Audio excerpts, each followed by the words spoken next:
حکومت کے اعلیٰ منصبوں پر بیٹھ چکے ہیں اور عوامی رائے عامہ کی پامالی میں تمام اخلاقی اور آئینی تقاضوں کو بھی بالائے طاق رکھ دیا گیا ہے۔ معذرت کے ساتھ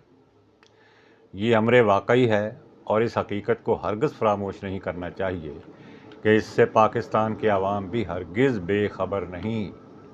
کیونکہ انتخابات میں وسیع تر دھاندلی کے تمام تر شواہد سامنے آ چکے ہیں کہ کس طرح ایک سیاسی جماعت نے ملک گیر کامیابی حاصل کی، اور اس حقیقت کا ادراک شکست خوردہ کرپٹ سیاستدانوں کو بھی ہو چکا ہے۔ یہی وجہ ہے کہ کرپٹ سیاستدانوں کے نزدیک عوامی شعور ایک زہر ہے جو عوام کے ذہنوں میں ان کے خلاف گھول دیا گیا ہے، جبکہ حقیقتاً یہ شعور کی وہ روشنی ہے جو ایسے سیاستدانوں کے بار بار جھوٹے وعدوں اور خوشحالی کے جھوٹے خواب دکھانے کی وجہ سے پیدا ہوئی۔ یہی وجہ ہے کہ عوامی شعور نے ان سیاستدانوں سے بار بار فریب کھانے کے بعد اب ایک نئی کروٹ لی ہے اور ان کے ذہنوں کو ایک نئی روشنی سے جگمگا دیا ہے۔ یہاں مجھے فارسی کا ایک شعر یاد آ رہا ہے، گر نہ بینت بروز شب پرا چشم،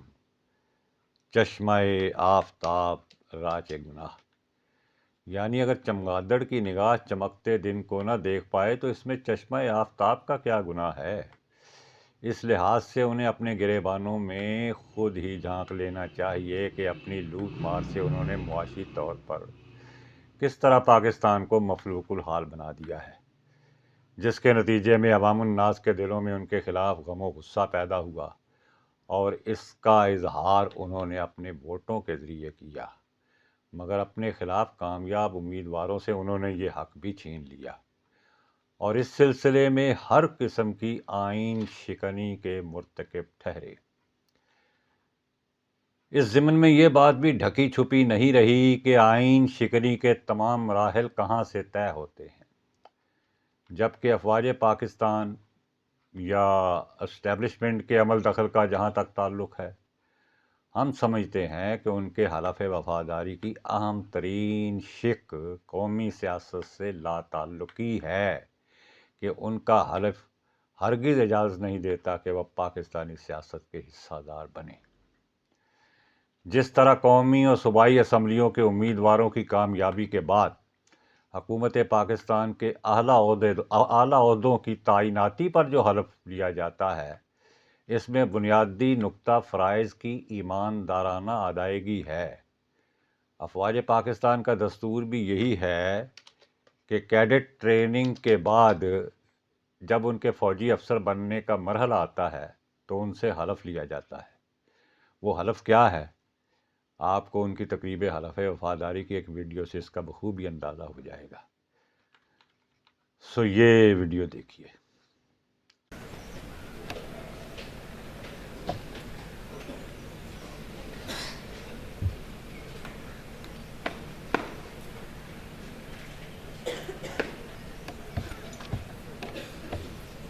میں صدق دل سے اللہ تعالیٰ کو حاضر و ناظر جان کر حلف اٹھاتا ہوں کہ میں خلوص نیت سے پاکستان کا حامی اور وفادار رہوں گا اور اسلامی جمہوریہ پاکستان کے آئین کی حمایت کروں گا جو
معزز ناظرین، یہ ہے وہ عظیم الشان حلف وفاداری جس پر ہر پاکستانی کا اپنی فوج کے لیے فخر سے سر بلند ہو جاتا ہے، مگر اس مگر میں بہت کچھ پنہا ہے جس کے لیے یہی کہا جا سکتا ہے، آپ ہی اپنی اداؤں پہ ذرا غور کریں، ہم اگر عرض کریں گے تو شکایت ہوگی، اور بات شاید اس شکایت سے بھی آگے بڑھ جائے کہ بے بس عوام سوچ سوچ کر ہلکان ہوئے جاتے ہیں اور ہاتھ کچھ نہیں آتا۔ یہ تو آپ جان چکے ہیں کہ حلف وفاداری کی تقریب میں دیگر اہم فرائض کی ادائیگی کے ساتھ ساتھ جو اہم ترین فریضہ سامنے آتا ہے وہ قومی سیاست سے لا تعلقی اور عدم مداخلت کا عہد ہے۔ اس حوالے سے افواج پاکستان سے درد مندانہ گزارش کے ساتھ ہم تو صرف عرض ہی کر سکتے ہیں، اور ہر پاکستانی کے دل میں بھی یہ سوال جاگ اٹھتا ہے کہ کیا ہماری معزز اور قابل احترام افواج اپنے حلف وفاداری کی مطابقت سے سیاسی عمل سے لا تعلق ہے؟ اور اگر ہیں تو کس حد تک؟ اور کیا قومی انتخابات ہوں یا انتخابات کے بعد کے مراحل، ان کی مداخلت کہاں ہونی چاہیے اور کہاں نہیں، یا بالکل نہیں ہونی چاہیے؟ ان کا حلف وفاداری کہاں تک اس کی اجازت دیتا ہے؟ ہم تو یہی گزارش کریں گے کہ پاکستان کی سرحدوں کی حفاظت میں جہاں ان کا عسکری کردار بے مثال و لازوال ہے، وہیں پاکستان کی ترقی و خوشحالی کے لیے اپنے حلف وفاداری کے مطابق وہ اپنا کردار بخوبی ادا کریں۔ عوام اس وقت جس معاشی بدحالی کا شکار ہیں، موجودہ حکمرانوں سے ان کے گزشتہ عمل کو پیش نظر رکھتے ہوئے کوئی توقع نہیں کی جا سکتی کہ وہ پاکستان کے عوام کو معاشی سطح پر کوئی ریلیف دے سکیں اور اپنے حسب معمول کھوکھلے داموں کے ساتھ پاکستان کو ترقی و خوشحالی کے راستے پر گامزن کر سکیں۔ اور باقی اس میں ہرگز کوئی شبہ نہیں ہونا چاہیے کہ افواج پاکستان کل بھی ہمارے لیے محترم تھیں اور آج بھی محترم ہیں۔ بحیثیت پاکستانی ہم دل و جان سے ان سے محبت کرتے ہیں اور کرتے رہیں گے انشاءاللہ۔ ویڈیو دیکھنے اور سننے کا بہت بہت شکریہ۔ اگلی ویڈیو تک اجازت چاہوں گا۔